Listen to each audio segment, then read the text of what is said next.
Antya-lila, chapitre 2. Le châtiment de Haridas le jeune. Je rends mon hommage respectueux aux pieds pareils au lotus de mon maître spirituel et de tous les autres précepteurs qui éclairent la voie du service de dévotion. Je rends également mon hommage respectueux à tous les Vaishnavas et aux 6 Goswamis, Srila Rupa Goswami, Srila Sanatan Goswami, Raghunath Das Goswami, Jiva Goswami et leurs compagnons. J'offre encore mon respectueux hommage à Sri Adwaita Acharya Prabhu, à Sri Nityananda Prabhu, à Sri Chaitanya Mahaprabhu et à tous ses dévots, avec à leur tête Shrivas Thakur. J'offre enfin mon hommage respectueux aux pieds pareils au lotus de Sri Krishna, de Srimati Radharani et de toutes les gopis, conduites par Lalita et Vishaka. Toute gloire à Sri Chaitanya Mahaprabhu, toute gloire à Sri Nityananda Prabhu, toute gloire à Adwaita Acharya, toute gloire à tous les dévots de Sri Chaitanya Mahaprabhu.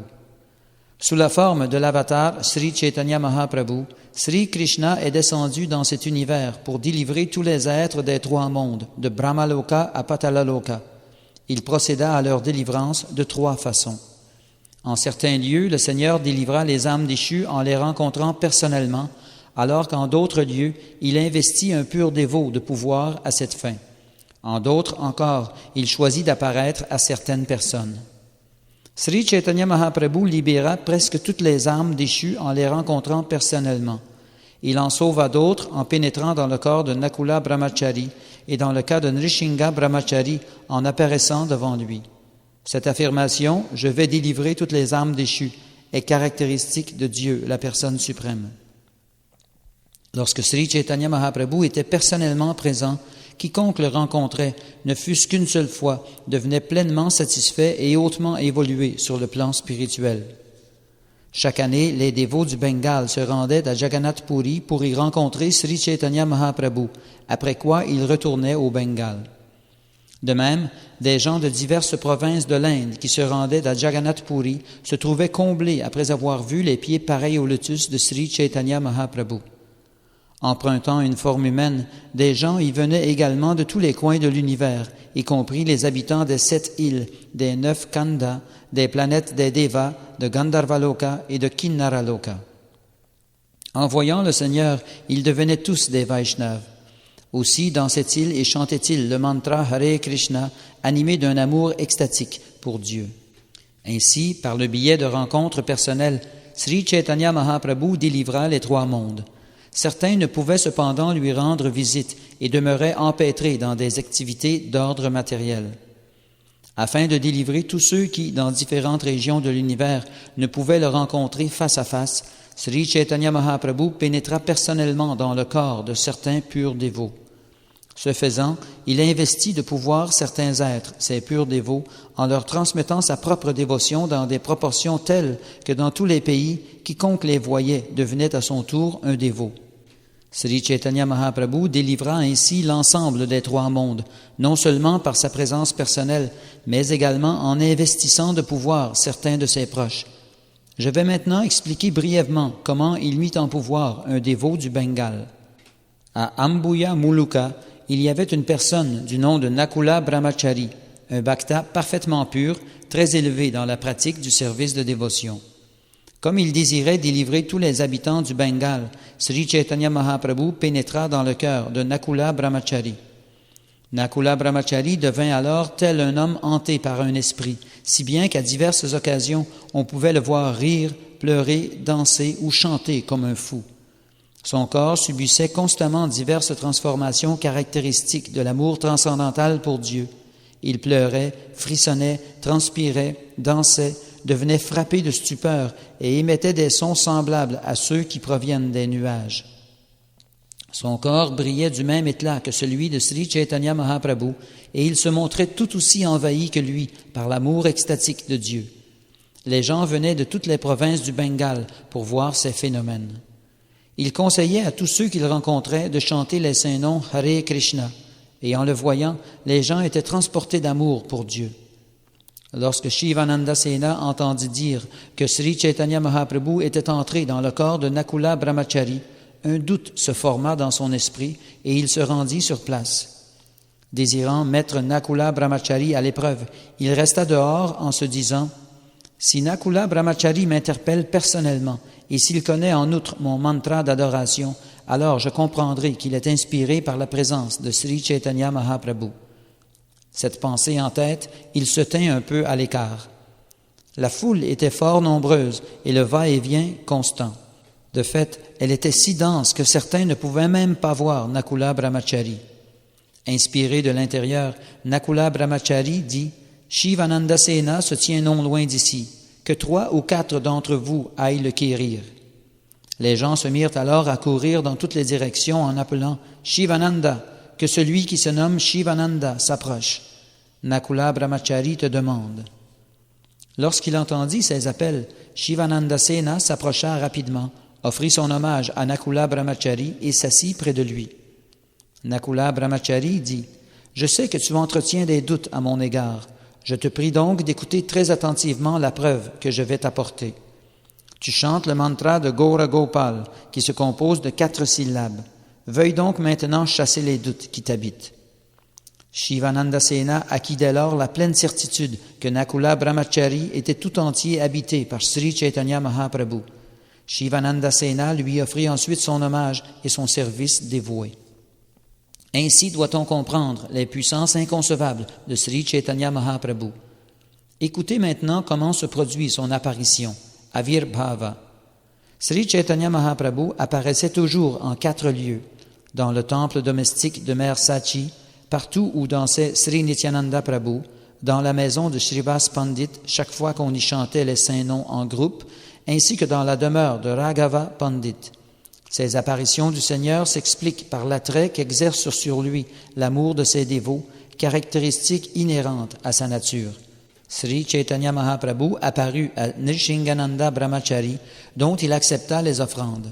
Veuillez, je vous prie, prêter une oreille attentive à ce récit. Shivananda Sena avait un neveu du nom de Srikanta Sena, qui, par la grâce de Sri Chaitanya Mahaprabhu, était comblé d'heureuse fortune. Une année, Srikanta Sena se rendit seul à Jagannath Puri, fort impatient de voir le Seigneur. En voyant Srikanta Sena, Sri Chaitanya Mahaprabhu le bénit de sa grâce infinie. Srikanta Sena demeura alors à Jagannath Puri auprès de Sri Chaitanya Mahaprabhu pendant environ 2 mois. Lorsqu'il s'apprêta à retourner au Bengale, le Seigneur lui dit « Interdis aux dévots du Bengale de venir à Jagannath Puri cette année. Cette année, c'est moi qui me rendrai au Bengale pour y rencontrer tous les dévots avec à leur tête Advaita Acharya. Veuille informer Shivananda Sena que j'irai certainement chez lui en décembre. Jagadananda est également là-bas et il me présentera des offrandes de nourriture.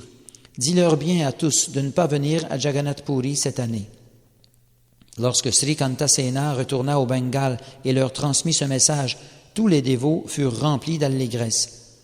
Advaita Acharya s'apprêtait justement à se rendre à Jagannath Puri avec les autres dévots, mais à la réception de ce message, il ne partit pas. De même, Shivananda Sena et Jagadananda restèrent sur place et attendirent l'arrivée de Sri Chaitanya Mahaprabhu.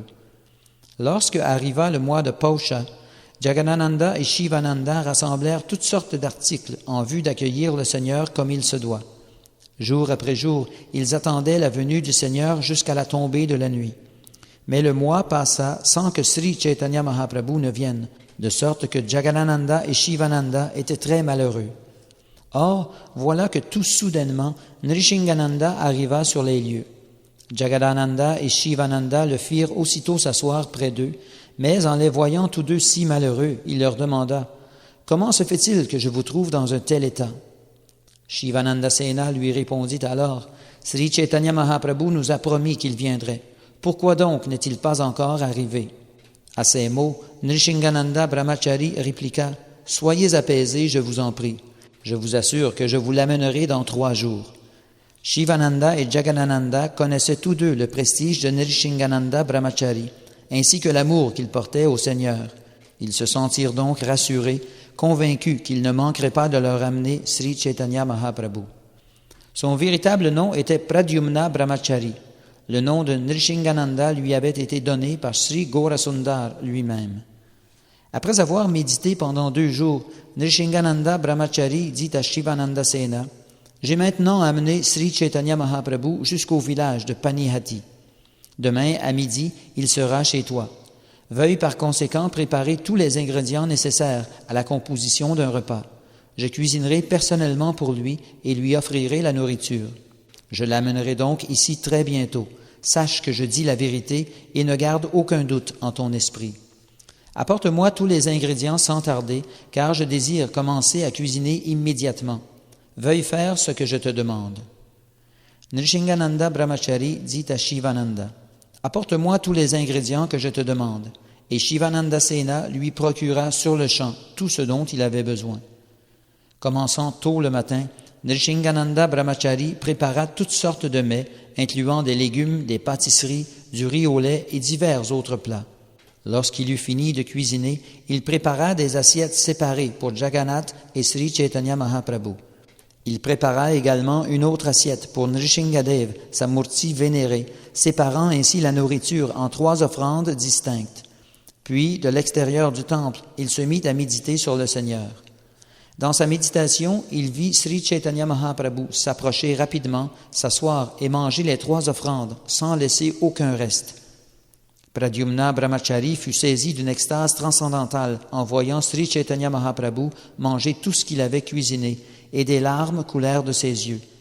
Il exprima cependant un certain désarroi en disant « Hélas, hélas, que fais-tu donc, mon Seigneur? Tu es en train de manger toutes les offrandes. » Cher Seigneur, tu ne fais qu'un avec Jagannath, de sorte que je n'ai aucune objection à ce que tu manges son offrande. Mais pourquoi prends-tu également l'offrande de Sri Nrishingadev? Il m'apparaît que Nrishingadev ne pourra rien manger aujourd'hui, si bien qu'il devra jeûner. Or, si le maître jeûne, comment le serviteur peut-il continuer à vivre? Même si en son fort intérieur, Nrishingananda Brahmachari jubilait de voir Sri Chaitanya Mahaprabhu manger tout ce qu'il avait préparé, il fit mine d'être contrarié par amour pour Sri Nrishingadev.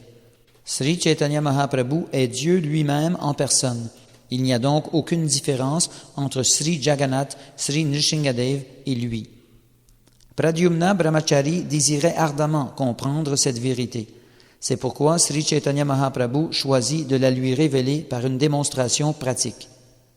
Après avoir mangé toutes les offrandes, Sri Chaitanya Mahaprabhu prit la direction de Panihati, où il éprouva une grande satisfaction en voyant les différents plats de légumes préparés dans la maison de Raghava. Shivananda dit à Nrishingananda, « Pourquoi te montres-tu aussi consterné ?» Nrishingananda répondit, « Considère un instant le comportement de ton Seigneur, Sri Chaitanya Mahaprabhu. Il a mangé à lui seul les offrandes des 3 murtis, si bien que maintenant Jagannath et Nrishingadev doivent tous les 2 jeûner. » En entendant ces propos, Shivananda Sena ne savait pas trop si Nrishingananda Brahmachari parlait ainsi sous l'empire d'un sentiment d'amour extatique ou s'il s'agissait vraiment d'un fait. Devant la perplexité de Shivananda Sena, Nrishingananda Brahmachari lui dit « Apporte-moi d'autres aliments, je vais préparer une nouvelle offrande pour Sri Nrishingadev. » Shivananda Sena lui apporta alors une fois de plus tout ce dont il avait besoin pour cuisiner, et Pradyumna Brahmachari prépara de nouveaux mets qu'il offrit à Nrishingadev. L'année suivante, Shivananda se rendit à Jagannath Puri avec tous les autres dévots afin de voir les pieds pareils au lotus de Sri Chaitanya Mahaprabhu. Un jour, en présence de tous les dévots, le Seigneur Chaitanya mentionna ces événements relatifs à Nrishingananda Brahmachari et loua grandement ses qualités spirituelles. Le Seigneur Chaitanya dit « L'an dernier, lorsqu'au cours du mois de Pausha, Nrishingananda m'offrit divers mets, ses plats de légumes et ses sucreries étaient si délicieux que je n'avais jamais rien mangé d'aussi bon. » En entendant ces paroles, tous les dévots furent remplis de stupéfaction et Shivananda eut l'assurance que l'incident s'était vraiment produit. Ainsi donc, Sri Chaitanya Mahaprabhu avait l'habitude de manger chaque jour dans le temple de Sachimata et aussi de visiter la demeure de Srivas Thakur pendant les kirtans qui s'y déroulaient. De même, il était toujours présent lorsque Nityananda Prabhu dansait et il apparaissait régulièrement dans la maison de Raghava. Sri Gaurasundar est fortement influencé par l'amour que lui témoignent ses dévots. Ainsi, partout où s'exprime à son égard une dévotion pure, le Seigneur apparaît en personne, subjugué par cet amour, et ses dévots peuvent alors le voir. Impressionné par les témoignages d'amour de Shivananda Sena, Sri Chaitanya Mahaprabhu lui rendit visite à maintes reprises. Qui peut donc estimer l'étendue de son amour? J'ai ainsi décrit l'apparition de Sri Chaitanya Mahaprabhu, et quiconque entend le récit de ces événements devient à même d'apprécier la magnificence du Seigneur.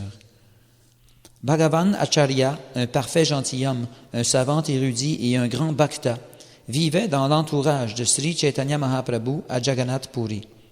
Il était pleinement absorbé dans la pensée de sa relation fraternelle avec Dieu. Comme il était la manifestation d'un jeune pâtre, ses rapports avec Swarup Damodar Goswami étaient très amicaux. Il cherchait refuge auprès de Sri Chaitanya Mahaprabhu dans un sentiment d'abandon total, et il invitait parfois le Seigneur à venir dîner chez lui. Bhagavan Acharya préparait chez lui divers plats de riz et de légumes, après quoi il allait chercher le Seigneur pour qu'il vienne y manger seul. Le père de Bhagavan Acharya, qui s'appelait Shatananda Khan, était un homme d'État fort habile, tandis que Bhagavan Acharya n'éprouvait aucun intérêt pour les affaires de l'État. En vérité, il avait pratiquement embrassé l'ordre du renoncement. Le frère de Bhagavan Acharya, qui se nommait Gopal Bhattacharya, avait étudié la philosophie du Vedanta à Bénarès, après quoi il était revenu chez Bhagavan Acharya. Bhagavan Acharya emmena son frère voir Sri Chaitanya Mahaprabhu, mais le Seigneur, sachant que Gopal Bhattacharya était un philosophe mayavadi, ne fut pas très heureux de faire sa connaissance. Sri Chaitanya Mahaprabhu n'éprouve aucun plaisir à rencontrer quiconque n'est pas un pur dévot de Krishna. Or, comme Gopal Bhattacharya était un érudit mayavadi, le Seigneur ne se sentit nullement transporté de joie en sa présence. Néanmoins, parce qu'il avait un lien familial avec Bhagavan Acharya, Sri Chaitanya Mahaprabhu fit mine d'être heureux de faire sa connaissance. Le lendemain, Bhagavan Acharya dit à Swarup Damodar, « Gopal, mon jeune frère, a complété ses études sur la philosophie du Vedanta et il est maintenant de retour à la maison. » Bhagavan Acharya invita alors Swarup Damodar à entendre le commentaire de Gopal sur le Vedanta. Mais Swarup Damodar Goswami, par amour, se montra un peu courroucé et prononça les paroles qui suivent. « Tu as perdu ton intelligence au contact de Gopal, au point que tu désires maintenant entendre la philosophie mayavad. Lorsqu'un Vaishnav écoute le Shariraka Bhashya, le commentaire mayavad du Vedanta Sutra, il abandonne l'attitude consciente de Krishna, selon laquelle le Seigneur est le maître et l'être distinct son serviteur. À la place, il se considère lui-même comme le Seigneur suprême. La philosophie mayavad jongle à ce point avec les mots que même un dévot hautement réalisé, dont Krishna est la vie et l'âme même, se détourne de son but lorsqu'il lit le commentaire mayavad du Vedanta Sutra. En dépit des protestations de Swarup Damodar, Bhagavan Acharya poursuivit. Nous sommes tous entièrement dévoués aux pieds pareils au lotus de Krishna, de toute notre âme et de tout notre cœur. Le Shariraka Bhashya ne peut donc altérer notre esprit. Swarup Damodar répondit, « Quoi qu'il en soit, lorsque nous prêtons l'oreille à la philosophie mayavad, nous entendons que le Brahman est connaissance, que l'univers de Maya est faux, mais nous n'obtenons par là aucun entendement spirituel. » Le philosophe mayavadi cherche à démontrer que l'individualité distincte de l'être relève de l'imagination pure et que Dieu, la personne suprême, se trouve sous l'influence de Maya.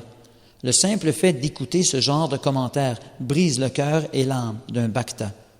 Se sentant profondément honteux et appréhensif, Bhagavan Acharya garda alors le silence. Dès le lendemain, il demanda à Gopal Bhattacharya de retourner dans son district.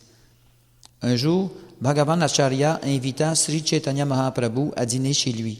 Il s'apprêtait donc à cuisiner du riz et divers plats de légumes. Un dévot du nom de Chota Haridas avait l'habitude de chanter pour Sri Chaitanya Mahaprabhu. Bhagavan Acharya le fit venir chez lui et lui parla en ces termes. « Rends-toi, s'il te plaît, chez la sœur de Sikhi Mahiti et demande-lui de ma part un mana de riz blanc que tu me rapporteras ici. » La sœur de Sikhi Mahiti s'appelait Madhavi Devi. C'était une femme d'un certain âge, très austère et très élevée dans la pratique du service de dévotion. Sri Chaitanya Mahaprabhu voyait en elle la manifestation d'une proche compagne de Srimati Radharani. Dans l'univers tout entier, seulement 3 personnes et demie jouissaient du statut de dévot intime du Seigneur. Ces 3 personnes étaient Swarup Damodar Goswami, Ramananda Roy et Sikhi Mahiti, la demi-personne étant la sœur de Sikhi Mahiti. Après avoir obtenu le riz auprès de cette dernière, Haridas, le jeune, l'apporta à Bhagavan Acharya, qui fut très heureux de constater sa qualité. C'est avec beaucoup d'affection que Bhagavan Acharya cuisina divers plats de légumes et autres préparations appréciées de Sri Chaitanya Mahaprabhu. Il se procura également des reliefs de la nourriture offerte à Jagannath, des épices facilitant la digestion comme le gingembre moulu, ainsi que de la limette avec du sel. À midi, lorsque Sri Chaitanya Mahaprabhu vint honorer les offrandes de Bhagavan Acharya, il nota tout d'abord la qualité exceptionnelle du riz et s'en enquit auprès de lui. « Où t'es-tu procuré un riz d'une telle qualité ?» lui demanda le Seigneur. Bhagavan Acharya lui répondit « J'ai prié Madhavi Devi de m'en donner. » Lorsque Sri Chaitanya Mahaprabhu lui demanda qui était allé demander le riz et l'avait rapporté, Bhagavan Acharya mentionna le nom de Haridas le jeune. Tout en faisant l'éloge de ce riz de grande qualité, Sri Chaitanya Mahaprabhu honora le prasad. Puis, après être retourné chez lui, il donna l'instruction suivante à Govinda, son serviteur personnel. « À compter de ce jour, ne laisse plus Chota Haridas venir ici. » Haridas le jeune fut consterné d'apprendre qu'il lui était désormais formellement interdit d'approcher Sri Chaitanya Mahaprabhu. Personne ne pouvait comprendre la raison pour laquelle un tel ordre avait été donné. Haridas jeûna alors sans faillir pendant 3 jours. Swarup Damodar et les autres dévots intimes de Sri Chaitanya Mahaprabhu vinrent ensuite s'enquérir auprès de lui. Quelle terrible offense Haridas le jeune a-t-il donc commise? Pourquoi l'accès de ta demeure lui est-il désormais interdit? Il jeûne maintenant depuis 3 jours. Le Seigneur répondit, « Je ne peux supporter de voir le visage d'un homme qui, ayant accepté l'ordre du renoncement, parle intimement avec une femme. Les sens s'attachent si fortement aux objets de plaisir qu'en vérité, une statue de bois à l'image d'une femme parvient même à captiver l'esprit d'un grand sage. L'homme doit éviter de s'asseoir trop près, fût-ce de sa mère, de sa sœur ou de sa fille, car les sens sont si puissants qu'ils peuvent même envoûter un être de haut savoir. Il existe beaucoup d'hommes vivant dans la pauvreté qui pratiquent le renoncement à la manière des singes. Errant de ci, de là, ils se livrent au plaisir des sens et tiennent aux femmes des propos intimes. » Après avoir prononcé ces paroles, Sri Chaitanya Mahaprabhu se retira dans sa chambre. Le voyant dans une telle colère, tous les dévots devinrent silencieux. Le lendemain, tous les dévots se présentèrent ensemble aux pieds pareils au lotus de Sri Chaitanya Mahaprabhu pour intercéder auprès de lui en faveur de Haridas le jeune. « Haridas n'a commis qu'une légère faute, dirent-ils. Nous te prions donc, ô Seigneur, de faire preuve de miséricorde envers lui.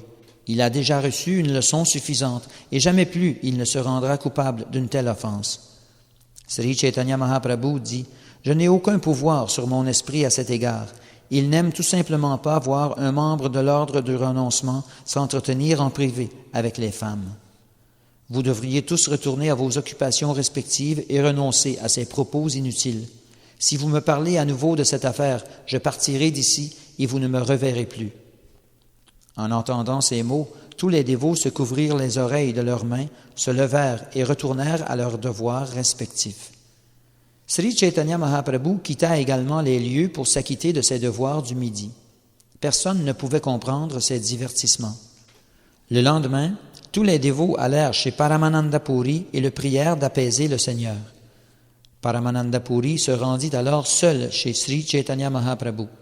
Après lui avoir offert son hommage, le Seigneur le fit s'asseoir auprès de lui en lui témoignant beaucoup de respect. Le Seigneur lui demanda « Qu'attendez-vous de moi? Pour quelle raison êtes-vous venu me voir ?» Paramananda Puri pria alors le Seigneur d'accorder sa grâce à Haridas le jeune. En entendant sa requête, Sri Chaitanya Mahaprabhu répliqua « Mon cher maître, je vous prie de m'écouter. Il vaut mieux que vous restiez ici avec tous les Vaishnavas. Veuillez me donner la permission d'aller à Alalanath, où je compte rester seul. Je ne prendrai que Govinda avec moi. » Après avoir prononcé ces mots, le Seigneur appela Govinda. Puis, offrant ses respects à Paramananda Puri, il se leva et s'apprêta à partir. Paramananda Puri Gosai alla en toute hâte au-devant de lui et avec beaucoup d'humilité le persuada de s'asseoir dans sa propre chambre. Paramananda Puri dit « Mon cher Chaitanya, tu es Dieu la personne suprême totalement indépendant. Tu peux faire tout ce qui te plaît. Qui pourrait te contredire? Tous tes actes servent au bien de l'humanité entière. Nous ne pouvons cependant les comprendre, car tes intentions sont pleines de profondeur et de gravité. » En disant cela, Paramananda Puri Gosai retourna chez lui, après quoi tous les dévots se rendirent chez Haridas le jeune. Swarup Damodar Gosai dit « Écoute-nous, Haridas, car tu peux être assuré que nous désirons tous ton bien. » En ce moment, Sri Chaitanya Mahaprabhu persiste dans sa colère, car il est parfaitement indépendant en tant que Dieu, la personne suprême. Cependant, le jour viendra sûrement où il se montrera miséricordieux envers toi, car son cœur est profondément bon. Le Seigneur est persistant, et si toi aussi tu t'obstines, sa persistance ne fera qu'augmenter. Il faut donc mieux que tu prennes un bain et que tu honores le prasad. En temps voulu, sa colère s'apaisera naturellement. Parlant ainsi, Swarup Damodar Goswami incita Haridas à se baigner et à prendre du prasad. Puis, l'ayant rassuré par ses propos, il retourna chez lui. Lorsque Sri Chaitanya Mahaprabhu allait voir Jagannath au temple, Haridas l'observait de loin. Sri Chaitanya Mahaprabhu est un océan de miséricorde. Qui peut le comprendre? Lorsqu'il châtie ses chers dévots, c'est à seule fin de rétablir les principes de la religion ou du devoir. Après avoir été témoins de ce châtiment exemplaire, tous les dévots virent grandir en eux un sentiment de crainte, si bien qu'ils n'adressèrent plus la parole aux femmes, même en rêve. Une année entière s'écoula ainsi, mais Sri Chaitanya Mahaprabhu ne montrait toujours aucun signe de miséricorde envers Haridas le jeune. Au terme d'une nuit, donc, Haridas le jeune, après avoir respectueusement offert son hommage à Sri Chaitanya Mahaprabhu, prit la route de Prayag sans rien dire à personne.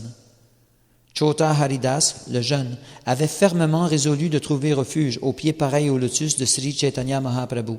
C'est ainsi qu'il s'enfonça dans l'eau du Triveni, au confluent du Gange et de la Yamuna à Prayag, et mit fin à son existence. Immédiatement après s'être ainsi ôté la vie, il se rendit auprès de Sri Chaitanya Mahaprabhu dans son corps spirituel et obtint enfin sa grâce. Il demeura cependant invisible.